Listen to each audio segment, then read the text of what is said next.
Hello. In this section, we start discussing what's involved in machine learning. We start this section by discussing principles involved in machine learning with a particular focus on binary classification. Next, we see techniques used when training models. Finally, we look at some common metrics people use to judge how well an algorithm is performing. Enough talk, let's start teaching machines. We start with principles of machine learning. This video introduces the basic framework of machine learning models, supervised learning in particular. This includes what different types of machine learning exist and what the objectives of machine learning are. Machine learning comes in a few flavors. The first major class of machine learning problem is trying to learn how to assign labels or predict outcomes for data where we observe the outcome we want to predict. Future data may not have this label though, and our hope is that our algorithm can recover the variable of interest. In unsupervised learning, the data was never labeled, but we believe that there is an underlying process that generated the data and we hope to uncover it. Clustering methods are considered unsupervised learning. In supervised learning, we have a variable referred to as a target variable.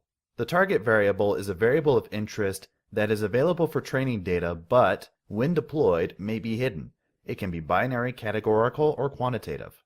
Features are values for a variable we could observe and use to predict the target variable. These, again, can be of just about any nature. Unless stated otherwise, I assume that there is no missing data in the features. Handling missing data is a big topic of its own. So let's start seeing this in action. Here we have the classic iris dataset. Let's load in this dataset, which is available with scikit-learn. You've already seen before loading in iris, so I'll breeze through this quickly. Although here is a quick way to get a description of what's in the dataset. Now, let's have a look at the data, and let's have a look at the names of these features. The iris dataset comes with sepal length, sepal width, petal length, and petal width. We have a target variable, which is the species of the flowers. And the target names are setosa, versicolor, and virginica. So zeros correspond to setosa, ones correspond to versicolor, and twos correspond to virginica. So let's choose a random subset of this dataset, and this will simulate a training dataset. All remaining data will be treated as unlabeled. So we would know what the species is for the training data, but we would not know what the species is for the test data. We can visualize the iris dataset here. So blue corresponds to setosa, green corresponds to versicolor, and red to virginica. And we see the flowers here, and we can see their species, and we hope that we would be able to discover what the species is for unlabeled data. Notice that the black dots are unlabeled. We could probably guess that these dots over here correspond to the setosa species, although it might be uncertain as to what species these dots belong to. However, we can look at a different feature, and maybe we will see different patterns. Notice that versicolor and virginica are a little bit more separated here than they were before. Perhaps this would make it easier to predict what the black dot's species is. The objective of supervised learning is to minimize error in future prediction rates.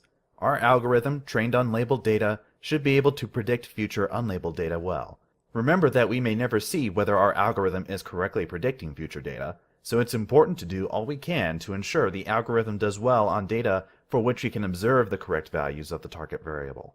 So the goal of supervised learning is to minimize a loss function, which quantifies how well the algorithm performs. There are many different loss functions, and minimizing a different loss function may lead to a differently performing algorithm.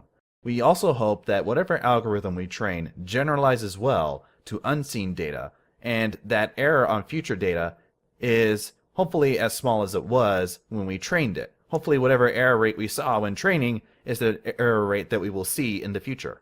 So let's go ahead and import pandas, and let's have a look at the Titanic dataset. Here we see the first few rows of the Titanic dataset. Presumably the variable that we would like to predict is whether an individual survived the Titanic disaster.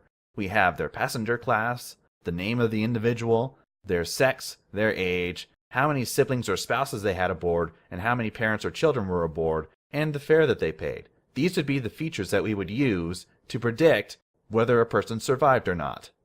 We have a very simple first algorithm. Predict the most common outcome of the target variable. In this case, the most common outcome was did not survive. So, our simple algorithm says always predict the person died.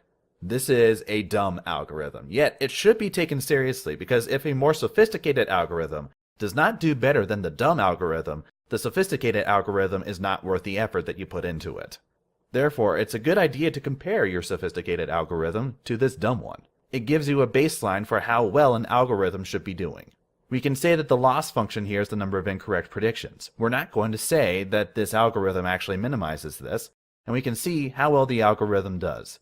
It seems that the algorithm made 342 mistakes, which is not surprising because 342 people survived the disaster.